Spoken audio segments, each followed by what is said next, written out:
4 പെൺകുട്ടികളെ കേന്ദ്രീകരിച്ച് അവരുടെ ജീവിതത്തിലുണ്ടായ അപ്രതീക്ഷിത സംഭവങ്ങൾ എന്തൊക്കെയാണെന്ന് നമുക്ക് കാണിച്ചു തന്ന സിനിമയാണ് 2023 പുറത്തിറങ്ങിയ കണ്ണകി. ഈ 4 പെൺകുട്ടികളുടെ കഥ എന്താണെന്ന് നമുക്കൊന്ന് കേട്ടു നോക്കാം. So once again it's me, welcome back to movie Mantra Malayalam. ഈ സിനിമയുടെ തുടക്കത്തിൽ 4 പെൺകുട്ടികളിൽ ആദ്യത്തെ ആളായ കലയെയാണ് കാണിക്കുന്നത്. അവളെ ആദ്യമായിട്ട് പെണ്ണ് കാണാനായി ഒരാൾ വരുന്നുണ്ട്. അതുകൊണ്ട് തന്നെ അവൾ വല്ലാതെ നെർവസ് ആയിരുന്നു. അതിനുശേഷം വീടിന് പിന്നിലായി ചെടി കുഴിച്ചിട്ട് കല വീടിന്റെ വരാന്തയിലേക്ക് വന്ന സമയത്ത് അവളുടെ അമ്മ വന്ന് വെള്ളം ചൂടാക്കിയിട്ടുണ്ട്, വേഗം പോയി കുളിക്കുക എന്ന് പറഞ്ഞ് അവളെ വഴക്ക് പറയുമ്പോൾ കലയുടെ അച്ഛൻ മയിൽസ്വാമി വന്ന് ഭാര്യയോട് എന്തിനാണ് അവളെ ഇങ്ങനെ വഴക്ക് പറയുന്നത്, ആദ്യമായിട്ടല്ലേ അതുകൊണ്ടാണ് എന്ന് പറയും. മയിൽസ്വാമി ഒരു കമ്മ്യൂണിസ്റ്റ് ആണ്, എല്ലാം എല്ലാവർക്കും കിട്ടണമെന്ന് കരുതുന്നയാൾ. അങ്ങനെ പെണ്ണ് കാണാനായിട്ട് ആള് വന്നു. ചെക്കന് പെണ്ണിനെ ഭയങ്കരമായിട്ട് ഇഷ്ടമായി. സോ 2 പേരെയും സംസാരിക്കാനായി പറഞ്ഞയച്ചു. എന്നിട്ട് ചെക്കൻ കലയോട് നീ നിനക്ക് ഇഷ്ടമുള്ളതുപോലെ ഇരുന്നോ, ഞാൻ നിന്നെ കല്യാണം കഴിച്ചോളാമെന്ന് മാത്രം പറഞ്ഞിട്ട് പോയി. അപ്പോൾ വീട്ടിലുണ്ടായിരുന്ന കലയുടെ ചെറിയമ്മ ചെക്കൻ നിന്നോട് വേറെ ഒന്നും സംസാരിച്ചില്ലേ എന്ന് പറഞ്ഞ് അവളെ കളിയാക്കി. അപ്പോൾ കലയും ഫോൺ എടുത്ത് ആ പയ്യനോട് എന്നെ കാണാൻ വന്ന ആദ്യത്തെ പയ്യൻ നിങ്ങളാണ് എന്ന് മെസ്സേജ് അയച്ചു. അതിനാ പയ്യനും ഞാൻ കാണുന്ന അവസാനത്തെ പെണ്ണ് നിങ്ങളാണ് എന്ന് മറുപടി അയച്ചു. കലയ്ക്ക് വളരെ സന്തോഷമായി. പക്ഷെ ആ സന്തോഷത്തിന് ഒരുപാട് നേരം ആയുസ് ഉണ്ടായിരുന്നില്ല. കലയുടെ അമ്മ പയ്യന്റെ വീട്ടുകാരെ കുറിച്ച് അന്വേഷിച്ചപ്പോൾ പയ്യന്റെ മുത്തശ്ശൻ കീഴ്ജാതിയിൽപ്പെട്ട ഒരു സ്ത്രീയെയാണ് വിവാഹം കഴിച്ചതെന്ന് അറിഞ്ഞതുകൊണ്ട് ഈ ബന്ധം തന്നെ വേണ്ടാന്ന് പറഞ്ഞു. കലയുടെ അച്ഛൻ മയിൽസ്വാമി പയ്യൻ നന്നായിട്ട് പഠിച്ചിട്ടുണ്ട്, നല്ല സ്വഭാവമാണ് എന്നൊക്കെ പറയുന്നുണ്ടെങ്കിലും ഭാര്യ അതിന് സമ്മതിച്ചില്ല.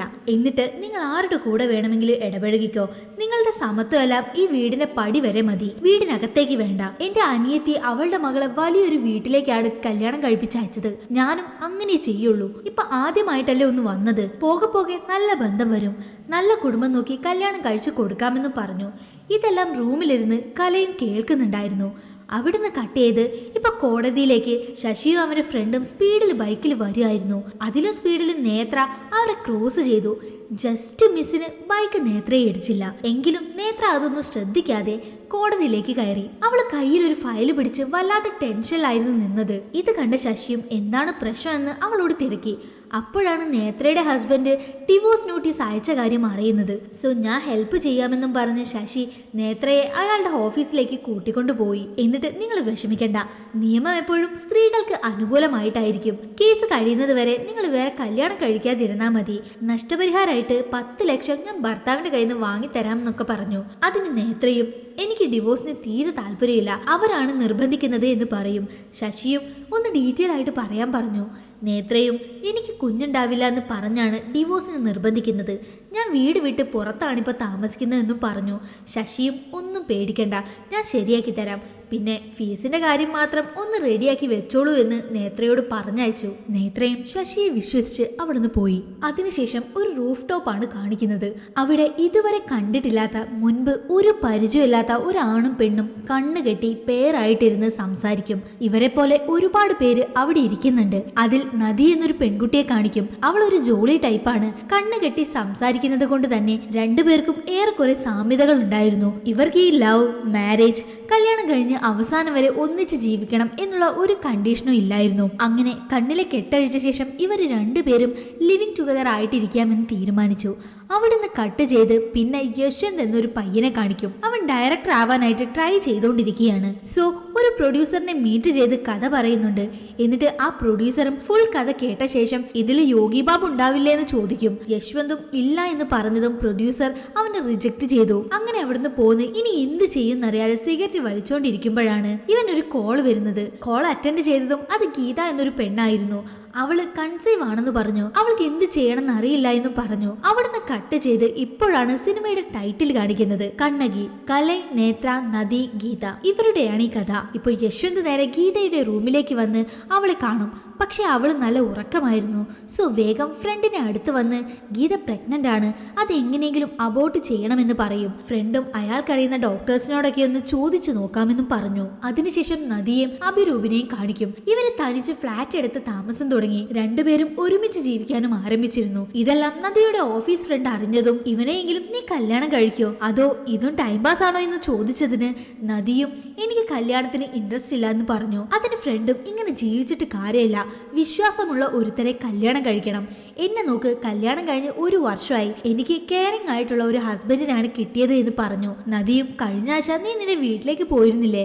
ആ സമയം കെയറിംഗ് ആയിട്ടുള്ള നിന്റെ ഹസ്ബൻഡ് എനിക്കായിരുന്നു മെസ്സേജ് അയച്ചിരുന്നത്. ആണുങ്ങളെല്ലാം അങ്ങനെയാണ്. ഇപ്പൊ നിന്റെ ഭർത്താവിനെ കുറിച്ച് മനസ്സിലായോ എന്ന് വായടപ്പിക്കുന്നത് പോലെ പറഞ്ഞിട്ട് അവിടുന്ന് പോയി. അതേസമയം ഇപ്പുറത്ത് കലയെ കാണിക്കും. ഒരുപാട് പയ്യന്മാർ പെണ്ണ് കണ്ടു പോകുന്നുണ്ടെങ്കിലും ഓരോ കുറ്റവും കുറവും പറഞ്ഞ് അമ്മ അത് മുടക്കുന്നുണ്ട്. കലയും ഓരോ പയ്യന്മാര് വരുമ്പോഴും അവള് തോട്ടത്തില് ഓരോ ചെടികൾ നടാറുണ്ട്. ഈ അവസ്ഥയിലാണ് മുന്നോട്ട് പോകുന്നതെങ്കിൽ തോട്ടം ഒരു കാടായിട്ട് മാറും. അവസാനം കലയുടെ അമ്മ കലയോട് നമ്മുടെ ജാതി സംഘടനയിൽ നിന്ന് ഒരു പയ്യനെ അയച്ചിട്ടുണ്ട്, റെഡിയാവ് എന്ന് പറഞ്ഞിട്ട് ഒരു കവർ കലയുടെ കയ്യിൽ കൊടുത്തു. കലയും ദേഷ്യത്തില് ആ കവർ ഓപ്പൺ ചെയ്തു പോലും നോക്കാതെ വലിച്ചെറിഞ്ഞു. എന്നിട്ട് നേരെ വിഷമത്തോടെ മദ്യപിച്ചുകൊണ്ടിരിക്കുന്ന അച്ഛന്റെ അടുത്തേക്ക് വന്ന് എന്നെ ചെറിയ പ്രായത്തിൽ കല്യാണം കഴിപ്പിച്ചാൽ മതിയായിരുന്നു എന്ന് പറഞ്ഞ് എന്തിനാണ് ബാലവിവാഹം നടപ്പിലാക്കുന്നത് എന്ന് ചോദിച്ചു. അതിന് മയിൽസ്വാമി, ഓൾറെഡി ഇയാൾ ഒരു കമ്മ്യൂണിസ്റ്റ് ആണ്, സോ അതിനനുസരിച്ച് മറുപടി പറയും. പെൺകുട്ടികൾ ഒരുപാട് ചിന്തിക്കാൻ പാടില്ല, എപ്പോഴും അടിമയായി ഇരിക്കണം. അതിനുവേണ്ടിയാണ് ചെറിയ പ്രായത്തിൽ തന്നെ കല്യാണം കഴിപ്പിച്ചു കൊടുക്കുന്നത്. ഇവിടെ പെൺകുട്ടികൾ വയസ്സറിയിച്ച എല്ലാവരെയും വിളിച്ച് അതൊരു ആഘോഷമാക്കും. എന്നാൽ അതേ പെൺകുട്ടി അമ്പലത്തിലേക്ക് വന്ന അവരെ മാറ്റി നിർത്തും. പക്ഷെ ഈ പറയുന്നവന്മാരൊക്കെ എവിടുന്നാ വന്നത് എന്ന് അവർ ആലോചിക്കുന്നില്ല. സ്ത്രീകളെ അടിമയാക്കുന്ന ലോകമാണിത് എന്നൊക്കെ മകളോട് പറഞ്ഞു കൊടുത്തു. അവിടുന്ന് കട്ടിയത് യശ്വന്ത് ഒരു മെഡിക്കൽ റെപ്പിന്റെ അടുത്ത് വന്ന് അബോർഷനുള്ള മെഡിസിൻ ചോദിക്കും. പക്ഷെ ആ കുഞ്ഞിന് 4 മാസത്തെ വളർച്ചയുള്ളത് കൊണ്ട് തന്നെ മെഡിസിൻ എടുത്തിട്ട് കാര്യമില്ല, നിങ്ങൾ പോയി നല്ലൊരു ഡോക്ടറെ കാണുക എന്ന് മെഡിക്കൽ റിപ്പും പറഞ്ഞിട്ട് പോവും. അവിടുന്ന് കട്ടിയത് പിന്നെ നേത്രയുടെ ലൈഫ്. നേത്രയുടെ കേസ് ഹിയറിംഗിന് വരും. അവളുടെ ഭർത്താവ് ഡിവോഴ്സ് വേണമെന്ന് ഒറ്റക്കാലം നിൽക്കുന്നുണ്ടെങ്കിലും നേത്ര ഡിവോഴ്സ് കൊടുക്കില്ല എന്ന വാശിയിലാണ്. അങ്ങനെ പല ഹിയറിംഗ് നടക്കുന്നുണ്ട്. ഒരു ഘട്ടത്തിലെ ശശി നേത്രയോട് നിങ്ങൾക്ക് പ്രസവിക്കാൻ കഴിയില്ല എന്ന് ആരാ പറഞ്ഞത്, എന്തെങ്കിലും മെഡിക്കൽ റിപ്പോർട്ട് ഉണ്ടോ എന്ന് ചോദിച്ചു. അതിന് നേത്രയും അങ്ങനെയുള്ള ഒരു ടെസ്റ്റും ഞാൻ ഇതുവരെ ചെയ്തിട്ടില്ല എന്ന് പറഞ്ഞു. ശശിയും ആദ്യം നമുക്കൊരു മെഡിക്കൽ ടെസ്റ്റ് നടത്താം, റിസൾട്ട് വന്ന് അത് നോക്കി ബാക്കി തീരുമാനമെടുക്കാമെന്നും പറയും. നേത്രയും അതിന് ഓക്കെ പറഞ്ഞു. ഇപ്പുറത്ത് കലൈ സംഘത്തിലുള്ള പയ്യന് റിപ്ലൈ കൊടുക്കാത്തത് കൊണ്ട് അവളുടെ അമ്മ അവളെ ഒരുപാട് ചീത്ത പറഞ്ഞു. അപ്പൊ കലയുടെ ഫ്രണ്ട് വന്ന് അവളുടെ ചേച്ചിയുടെ കല്യാണത്തിന് സ്വർണ്ണം എടുക്കണം വാ എന്നും പറഞ്ഞ് കലയെ കൂട്ടിക്കൊണ്ടുപോയി. ജ്വല്ലറിയിലെ സ്വർണ്ണമൊക്കെ ട്രയൽ ചെയ്ത് നോക്കുന്ന സമയത്ത് കലയ്ക്കും കല്യാണം കഴിക്കണമെന്ന ആഗ്രഹം വന്നു. സോ അമ്മയോടും ചെറുക്കന്റെ വീട്ടുകാരോട് വരാൻ പറയെന്ന് പറഞ്ഞതും അമ്മയും ചെറുക്കന്റെ വീട്ടുകാരോട് വരാൻ പറഞ്ഞു. അവരും വന്നു. ആ സമയം കലയുടെ അച്ഛൻ അയാളുടെ സാറ് മരിച്ചതുകൊണ്ട് ബോഡി എടുത്തോണ്ട് പോകുന്ന സമയത്ത് വിഷമത്തിൽ ഡാൻസ് കളിച്ചു. ഇത് കണ്ട പയ്യന്റെ വീട്ടുകാരും കീഴ്ജാതിക്കാരുടെ മരണത്തിൽ മയിൽസ്വാമി ഡാൻസ് കളിക്കുന്നത് കണ്ട് കലയെ റിജക്ട് ചെയ്തു. കലയുടെ അമ്മയും ഭദ്രകാളിയെ പോലെ മയിൽസ്വാമിയെ ചീത്ത പറഞ്ഞു. താൻ കാരണം തന്റെ മകളുടെ കല്യാണം മുടങ്ങിപ്പോയല്ലോ എന്ന് മയിൽസ്വാമി വല്ലാത്ത വിഷമത്തിലാണ്. അപ്പൊ കലയെ അച്ഛന്റെ അടുത്തേക്ക് വന്ന് അമ്മയെ കുറിച്ച് അച്ഛനെ അറിയില്ലേ, വിഷമിക്കേണ്ടെന്ന് പറഞ്ഞ് അവൾ അച്ഛനെ സമാധാനിപ്പിച്ചു. കലയ്ക്ക് അവളുടെ അച്ഛനെ അത്രയ്ക്ക് ഇഷ്ടമാണ്.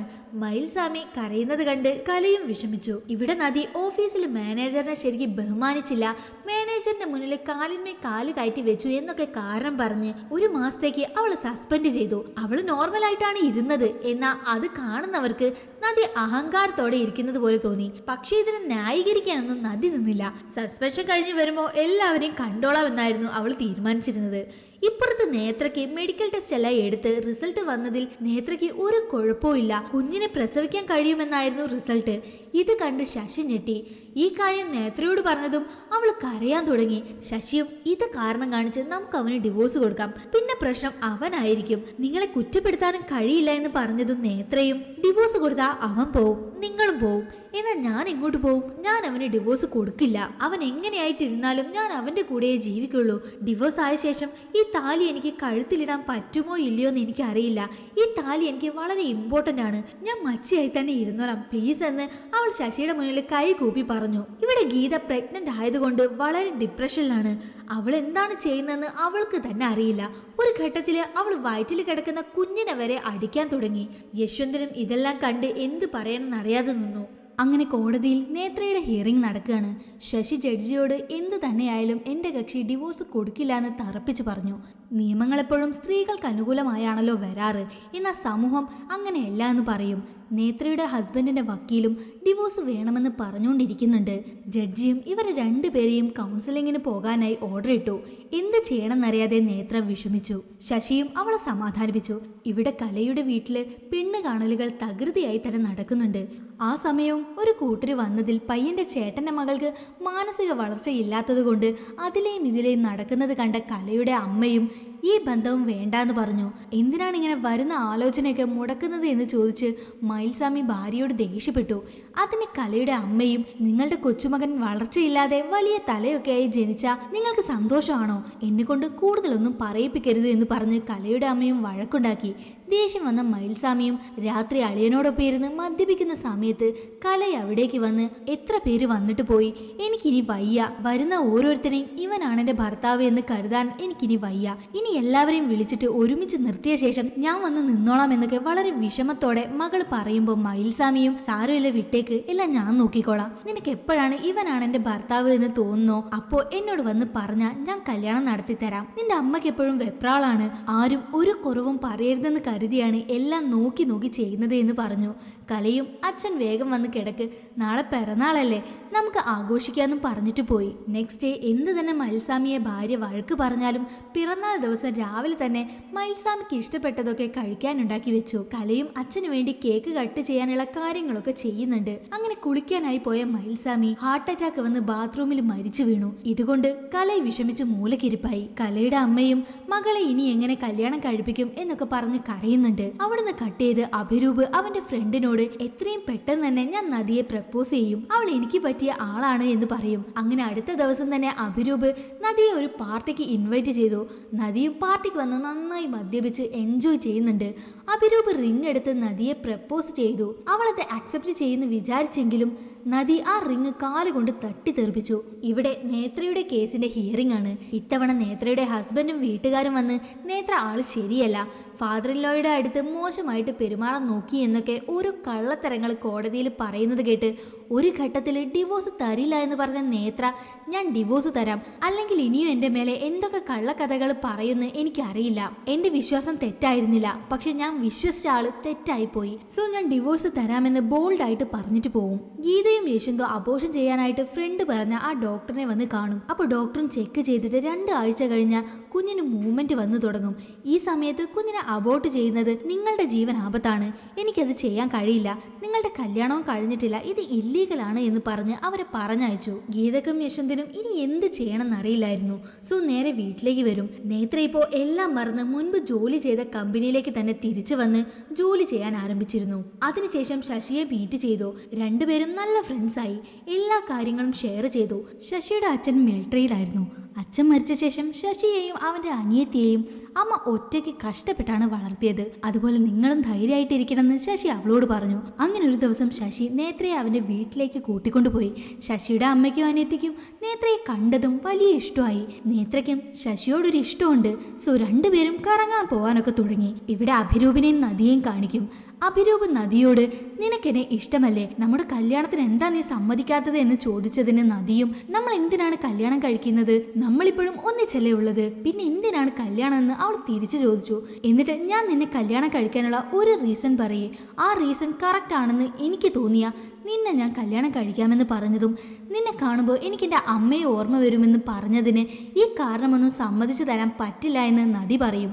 അതേസമയം കലയുടെ വീട്ടില് അച്ഛൻ മരിച്ചതിന്റെ ചടങ്ങുകൾക്ക് വന്ന ഒരാള് കലയുടെ അമ്മയുടെ അടുത്ത് വന്ന്, നിങ്ങൾ ഒന്നുകൊണ്ടും വിഷമിക്കണ്ട, ഈ വീട്ടിൽ പെട്ടെന്ന് തന്നെ ഒരു നല്ല കാര്യം നടത്തണം, സ്വന്തവും ബന്ധവുമൊക്കെ പറഞ്ഞ് ഞങ്ങളൊക്കെ പിന്നെ എന്തിനാണ്, നിന്റെ മകളെ എൻ്റെ മകന് കല്യാണം കഴിച്ച് തന്നേക്ക് എന്ന് പറഞ്ഞതും കലയുടെ അമ്മയും അതിന് സമ്മതിച്ചു. അതിനുശേഷം കലയുടെ ചെറിയമ്മ ആ പയ്യനെ കുറിച്ച് അന്വേഷിച്ചതിൽ അവൻ ഒരു പ്ലേ ബോയ് ആണെന്ന് മനസ്സിലാക്കി.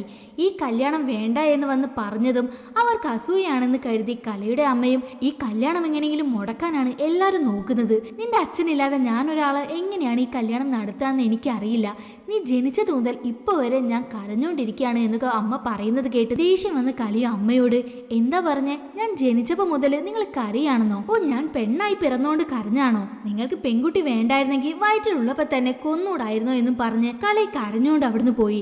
കലയെ കരയുന്നത് കണ്ട് അമ്മയും ആ കല്യാണക്കാര്യം അതോടെ അവസാനിപ്പിച്ചു. ഇവിടെ ഗീതയ്ക്കും യശ്വന്തിനും കല്യാണം കഴിഞ്ഞു എന്നൊരു ഫേക്ക് മാരേജ് സർട്ടിഫിക്കറ്റ് ഫ്രണ്ട് റെഡിയാക്കി കൊണ്ടുവന്ന് അത് വെച്ച് വേറൊരു ഹോസ്പിറ്റലിൽ പോയി അബോർഷൻ ചെയ്യാനായിട്ട് കൺസൾട്ട് ചെയ്യും. എന്നാൽ ആ ഡോക്ടറും പറ്റില്ല എന്ന് പറഞ്ഞു.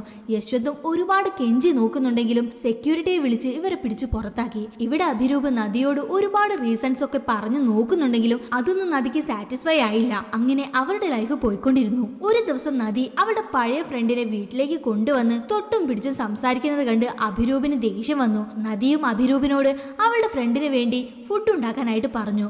അഭിരൂപും വേറെ വഴിയില്ലാതെ ഫുഡ് ഉണ്ടാക്കി അതിൽ തുപ്പിയിട്ടിട്ട് എടുത്തോണ്ട് വന്നു. നോക്കുമ്പോ അവിടെയൊന്നും ആരെയും കണ്ടില്ല. നദിയാണെങ്കിൽ റൂമിന്റെ ഡോർ ക്ലോസും ചെയ്തിട്ടുണ്ട്. ഇത് കണ്ട അഭിരൂപും തന്നെ ഒഴിവാക്കി അവന്റെ കൂടെ സന്തോഷായിട്ടിരിക്കാൻ പോയി എന്ന് ഓർത്ത് ദേഷ്യപ്പെട്ടു. ഒരുപാട് നേരം റൂമിന് പുറത്തിരുന്ന് വിശന്നതുകൊണ്ട് അവൻ തുപ്പിയിട്ട് കൊണ്ടുവന്ന ആ ഫുഡ് അവൻ തന്നെ തിന്നു. അവിടുന്ന് കട്ട് ചെയ്ത് യശ്വന്തിനെ കാണിക്കും. അവനൊരു പ്രൊഡ്യൂസറിനോട് കഥ പറയാനായിട്ട് വന്നതാണ്. പക്ഷേ അവനെ കൊണ്ട് കഥ പറയാൻ കഴിയുന്നില്ല. ഗീതയുടെ വയറ്റിൽ വളരുന്ന കുഞ്ഞിനെ പറ്റി തന്നെയായിരുന്നു അവൻ ഓർമ്മിച്ചത്. സോ തിരിച്ചു വന്ന് എന്ത് ചെയ്യണമെന്നറിയാതെ ഒരു ചായക്കടയിൽ നിന്ന് സിഗരറ്റ് വലിക്കുന്ന സമയത്ത് അവൻ അറിയാവുന്ന ഒരു ട്രാൻസ്ജെൻഡർ ലേഡി വന്ന് എന്ത് പറ്റിയെന്ന് അന്വേഷിച്ചു. യശ്വന്ത് ആ ട്രാൻസ്ജെൻഡർ ലേഡിയോട് എല്ലാ കാര്യങ്ങളും തുറന്നു പറഞ്ഞു. അതിനാൽ ലേഡിയും വിഷമിക്കണ്ട, എനിക്ക് പരിചയമുള്ള ഒരു ഡോക്ടർ കേരളത്തിലുണ്ട്, ഞാൻ അവരോട് സംസാരിക്കാം, ഒരു 50,000 രൂപ ചിലവാകും, അത് റെഡിയാക്കി വെച്ചോളൂ, ബാക്കി ഞാൻ നോക്കിക്കോളാമെന്ന് പറഞ്ഞു. ഇപ്പോഴാണ് യശ്വന്തിന് ശ്വാസം നേരെ വീണത്. അങ്ങനെ യശ്വന്തും ഗീതയും കേരളത്തിലേക്ക് വന്ന് ഡോക്ടറിനെ മീറ്റ് ചെയ്തു. ഡോക്ടറും എല്ലാം പരിശോധിച്ച് നാളെ രാവിലെ ഓപ്പറേഷൻ ചെയ്ത് കുഞ്ഞിനെ പുറത്തെടുക്കാം, ഒരാഴ്ച റെസ്റ്റ് എടുത്താൽ എല്ലാം ശരിയാവുമെന്ന് പറഞ്ഞതും ഹോസ്പിറ്റലിന് പുറത്ത് വന്ന് കോരിച്ചൊരിയുന്ന മഴയത്ത് കുടയും പിടിച്ച് യശ്വന്തും ഗീതയും ഇരുന്നു. ഇപ്പൊ കലയുടെ വീട്ടില് അവൾക്ക് നല്ലൊരു ചെറുക്കൻ സെറ്റായി. അതേസമയം മയിൽസാമിയുടെ ഇൻഷുറൻസ് പണവും കിട്ടിയതില് കല്യാണത്തിന്റെ കാര്യങ്ങളൊക്കെ നല്ല രീതിയിൽ നടന്നു. എങ്കിലും എന്തെങ്കിലും മുടക്കം സംഭവിച്ച് ഈ കല്യാണം മുടങ്ങി പോകുമോ എന്ന് കലയ്ക്കും അമ്മയ്ക്കും നല്ല പേടിയുണ്ട്. കലയുടെ അമ്മയും കലയോട് ഇത്രയും കാലം കാത്തിരുന്നത് നാളെ നേരം വെളുത്താൽ നടക്കും, ഇനി ഭർത്താവിന്റെ വീടാണ് നിനക്കെല്ലാം, എന്ത് തന്നെ നടന്നാലും അഡ്ജസ്റ്റ് ചെയ്യണം, ഇടയ്ക്കിടയ്ക്ക് എന്നെ കാണാൻ ഇങ്ങോട്ടേക്ക് വരണ്ട, അവര് തെറ്റിദ്ധരിക്കും, ഇനി മുതൽ അതാണ് നിന്റെ വീട്, നിന്റെ ജീവിതം, അവരാണ് നിന്റെ സ്വന്തം എന്നൊക്കെ മകളെ അഡ്വൈസ് ചെയ്തു. അതിനുശേഷം വീട്ടിലേക്ക് വന്ന നദിയെ കാണിക്കും. വീട് ലോക്കാണ്, എന്നും വെക്കുന്ന സ്ഥലത്ത് താക്കോലുമില്ല. സോ അഭിരൂപിന് കോള് ചെയ്തു. അവൻ കോൾ അറ്റൻഡ് ചെയ്തില്ല. ഇവളും നിർത്താതെ കോള് ചെയ്യുന്നുണ്ട്. അവനും കോള് കട്ടാക്കി. 3 മണിക്കൂറിന് ശേഷമാണ് അഭിരൂപ് വീട്ടിലേക്ക് വന്നത്. നീ എന്താ കോൾ അറ്റൻഡ് ചെയ്യാത്തത് എന്നൊക്കെ നദി അവനെ ചോദ്യം ചെയ്തു. അതിനവനും ഞാൻ എന്തിനെടുക്കണം, നമുക്കിടയിൽ ഒരു കമ്മിറ്റ്മെന്റ്സും ഇല്ലല്ലോ എന്ന് പറഞ്ഞതിന് നദിയും എന്താണെങ്കിലും പറയാനുള്ളത് മുഖത്ത് നോക്കി പറയേ, നിനക്ക് കുഴപ്പമൊന്നും ഉണ്ടായിരുന്നില്ലല്ലോ, പിന്നെ എന്തിനാ എന്നെ ഇത്രയും നേരം വെയിറ്റ് ചെയ്യിപ്പിച്ചത് എന്ന് ചോദിച്ച് ബഹളമുണ്ടാക്കി. അതിനവനും നീയും നിന്റെ ഫ്രണ്ടും വന്ന സമയത്ത് എന്നെ വെയിറ്റ് ചെയ്യിപ്പിച്ചതോ എന്ന് ചോദിച്ചു. അവളും നീ ഫുഡ് ഉണ്ടാക്കാൻ പോയി കുറച്ച് സമയം കൊണ്ട് തന്നെ അവൻ പോവുകയും ചെയ്തു, ഞാൻ ടയർഡ് ആയതുകൊണ്ട് റൂം ലോക്ക് ചെയ്ത് കിടന്നതാണ് എന്ന് പറഞ്ഞു. അഭിരൂപും എനിക്കും നിനക്കും സെറ്റ് ആവില്ല, നിന്റെ ബാഗ് ചെക്ക് ചെയ്തതില് ഡിപ്രഷൻ ടാബ്ലറ്റും ഡിവോഴ്സ് പേപ്പറും എല്ലാം ഞാൻ കണ്ടു, ഇതൊന്നും മുൻപ് നീ എന്നോട് പറഞ്ഞിട്ടില്ലല്ലോ, ഞാൻ പോകുന്നു, നീ എന്നെ എന്റെ അമ്മയെ പോലെ നോക്കുമെന്നൊക്കെ പറഞ്ഞ് അവൻ പിറുപിറുത്തു. നദിയും അവനോട് വഴക്കുണ്ടാക്കി. എന്നിട്ട് അമ്മയെ പോലെ നോക്കണം, അമ്മയെ പോലെ നോക്കണം എന്ന് പറയല്ലാതെ ഒരു പെണ്ണിനെ അവളുടെ അച്ഛനെ പോലെ നോക്കുമെന്ന് നിങ്ങൾ പറയാറില്ലല്ലോ എന്നൊക്കെ പറഞ്ഞ് അവിടുന്ന് ഭ്രാന്തി പിടിച്ചതുപോലെ പുറത്തേക്ക് വന്ന് അച്ഛ എന്നും വിളിച്ച് അവൾ അലറി. അങ്ങനെ മയങ്ങി വീണു. അവിടുന്ന് കട്ട് ചെയ്ത് നേത്രയെ കാണിക്കും. എക്സാമിൽ പാസ്സായ കാര്യം പറയാൻ വേണ്ടി ശശിക്ക് കോൾ ചെയ്ത് എപ്പോഴും മീറ്റ് ചെയ്യുന്ന സ്ഥലത്തേക്ക് വരാൻ പറഞ്ഞു. നേത്രയും വന്ന് നോക്കിയപ്പോൾ അവിടെ ശശിക്ക് പകരം അവന്റെ അമ്മയായിരുന്നു ഉണ്ടായിരുന്നത്. അവരും നേത്രയോട് എന്റെ മകനെ വിട്ടേക്ക്, അവന് താഴെ ഒരു പെൺകുട്ടി കൂടിയുണ്ട്, അവളെ നല്ലൊരു കുടുംബത്തിലേക്ക് കല്യാണം കഴിപ്പിച്ച് വിടേണ്ടതാണ്, നിന്നെ പോലുള്ള ഒരു ഡിവോഴ്സ് ആയ പെണ്ണിനെ അവൻ കല്യാണം കഴിച്ച എന്റെ മകൾക്ക് നല്ലൊരു ജീവിതം കിട്ടില്ല, അവനെ നീ വിട്ടേക്ക് എന്ന് പറഞ്ഞതും നേത്രയും എന്താണെങ്കിലും ശശി വന്നിട്ട് തീരുമാനിക്കാമെന്ന് പറയും. അപ്പോഴാണ് ഇത്രയും നേരം ശശി കോള് കണക്ട് ചെയ്ത് എല്ലാം കേൾക്കുന്നുണ്ടായിരുന്നുവെന്നും അവന്റെ അറിവോടെയാണ് എല്ലാം സംസാരിച്ചതെന്നും നേത്രയ്ക്ക് മനസ്സിലായത്. സോ കണ്ണീരടക്കി പിടിച്ച് ഇനി നിങ്ങളുടെ മകന്റെ ജീവിതത്തിലേക്ക് ഞാൻ വരില്ല എന്നും പറഞ്ഞ് നേത്ര അവിടുന്ന് പോയി. ഇപ്പുറത്ത് കലയുടെ കല്യാണമാണ്. കല്യാണ സമയത്ത് കലയ്ക്ക് പീരീഡ്സ് ആയ കാര്യം അമ്മയോട് പറഞ്ഞതും അമ്മയും അത് പുറത്ത് കാണിക്കണ്ട എന്ന് പറഞ്ഞ് കല്യാണം നടത്താൻ നോക്കി. ചെക്കനും താലി കെട്ടാൻ പോകുന്നതും അവിടുന്ന് കട്ട് ചെയ്ത് ഇവിടെ ഗീത ഓപ്പറേഷൻ തിയേറ്ററിനകത്ത് പോയതും പുറത്ത് യശ്വന്ത് മഴയത്തിരിക്കുകയായിരുന്നു. ഡോക്ടറും തിയേറ്ററിനകത്തേക്ക് പോകുന്നതും കാണിച്ച് അവിടെ കട്ട് ചെയ്തു. അടുത്തത് ഇതെല്ലാം ഒരു ബുക്കിൽ എഴുതപ്പെട്ട കഥയാണെന്ന് കാണിച്ച് ആ ബുക്കിന്റെ ഓതർ ഗീതയുടെ മുഖഛായയില് അവിടെ സ്റ്റേജിൽ നിൽക്കുന്നുണ്ടായിരുന്നു. ആ ബുക്ക് വായിച്ച പബ്ലിക്കും ഇതിന്റെ എൻഡിങ് എന്താണ്, ആ 4 പേർക്കും എന്ത് സംഭവിച്ചു എന്ന് ചോദിച്ചതിന് ആ ഓതറും ഈ ബുക്കിന്റെ എൻഡിങ് ഞാൻ എഴുതിയതായിരുന്നു, പക്ഷേ അത് കീറിക്കളഞ്ഞു. അപ്പോഴാണ് ഈ ബുക്കിന്റെ ടൈറ്റിൽ എനിക്ക് കിട്ടിയത്, കോമ. അതൊരു വലിയ മാന്ത്രിക വേടാണ്. ഞാൻ എന്തെങ്കിലും ഒരു പ്രശ്നത്തിൽ നിൽക്കുന്ന സമയത്ത് അത് ഇതോടെ അവസാനിക്കാൻ പോകുന്നില്ല എന്ന് ആ കോമ എന്റെ ഉള്ളിൽ പറഞ്ഞുകൊണ്ടിരിക്കും. അതേപോലെ ഞാൻ സന്തോഷിക്കുമ്പോൾ അത് സ്ഥിരമല്ല എന്നും പറയും. എഴുതാൻ പറ്റാത്ത വാക്കുകൾക്ക് എപ്പോഴും 1000 അർത്ഥങ്ങൾ പറഞ്ഞു തരുമെന്ന് പറഞ്ഞ് അവിടുന്ന് പുറത്തേക്ക് വരും. അങ്ങനെ അവൾ നടന്നു വരുന്ന സമയത്ത് അവളുടെ ജീവിതത്തിൽ അവൾക്ക് നടന്ന സംഭവം കലൈ, നേത്ര, നദി പിന്നെ ഗീത അങ്ങനെ 4 പെൺകുട്ടികളുടേതാക്കി തിരിച്ച് എഴുതിയതാണ് എന്ന് നമുക്ക് കാണിച്ചു തരും. ഈ കഥ ഈ ഓഥറിന്റെ ജീവിത കഥയാണ്. കലൈ കല്യാണം കഴിച്ച് ആ ലൈഫ് സെറ്റാവാതെ നേത്രയായി ഡിവോഴ്സ് ചെയ്ത് ശശിയെ വിശ്വസിച്ച് അതും പാഴായി ബാംഗ്ലൂരിലേക്ക് വന്ന് നദിയായി അഭിരൂപിനോടൊപ്പം ജീവിച്ച് അതുവഴി കൺസീവായി അവസാനം ഗീതയായി ആ കുഞ്ഞിനെ അബോർട്ട് ചെയ്തു. ഫസ്റ്റ് കലയെ പെണ്ണ് കാണാനായി ഒരു പയ്യൻ വന്നിരുന്നല്ലോ, നീ എങ്ങനെ ഇരുന്നാലും കല്യാണം കഴിച്ചോളാമെന്ന് പറഞ്ഞ് അവനാണ് യശ്വന്ത്. ഓഥറിന്റെ അച്ഛൻ മയിൽസ്വാമി നിനക്ക് ആരെയാണോ ഇഷ്ടം അവരെ കല്യാണം കഴിച്ചോ എന്ന് പറഞ്ഞിരുന്നല്ലോ. സോ അഭിരൂപിന്റെ അടുത്ത് നിന്ന് വഴക്കിട്ട് വന്ന നദി റോഡിൽ മയങ്ങി വീണിരുന്നു. അതിനുശേഷമാണ് അവൾ പ്രഗ്നന്റ് ആണ് എന്ന് അറിഞ്ഞത്. അടുത്തത് എന്ത് ചെയ്യുമെന്ന് ആലോചിച്ച് നിൽക്കുമ്പോഴാണ് അവളെ ആദ്യമായി പെണ്ണ് കാണാൻ വന്ന ചെറുക്കനെ, അതായത് യശ്വന്തിനെ ഓർമ്മ വന്ന് കോള് ചെയ്ത് കാര്യം പറഞ്ഞത്. യശ്വന്തും അവളുടെ മാനസികാവസ്ഥ മനസ്സിലാക്കി അവളെ ഹെൽപ്പ് ചെയ്യാനായി കൂടെ നിന്നു. കേരളത്തിലേക്ക് വന്ന് അബോർഷൻ നടത്തിയതും അവളുടെ ആരോഗ്യസ്ഥിതി വീണ്ടെടുക്കാനുമൊക്കെ യശ്വന്ത് അവളെ ഹെൽപ്പ് ചെയ്തു. അതിനുശേഷം ഓഥറും യശ്വന്തും കല്യാണം കഴിച്ചു. ഇപ്പൊ ഒരു കുഞ്ഞുമുണ്ട്. ഇതെല്ലാം ആ ഓഥർ ആലോചിക്കുന്നത് കാണിച്ച് ഈ സിനിമയും അവസാനിക്കും. ഈ ഒരു സിനിമ നിങ്ങൾക്ക് ഇഷ്ടപ്പെട്ട് കാണുമെന്ന് പ്രതീക്ഷിക്കുന്നു. ഇതുപോലുള്ള കൂടുതൽ വീഡിയോസ് കാണാനായി നമ്മുടെ ചാനൽ ഒന്ന് സബ്സ്ക്രൈബ് ചെയ്ത് അടുത്തുള്ള ബെല്ലൈക്കണും കൂടെ ഒന്ന് എനേബിൾ ചെയ്ത് വെച്ചേക്കണേ. അപ്പോൾ അടുത്ത വീഡിയോയുമായിട്ട് കാണാം. ബൈ.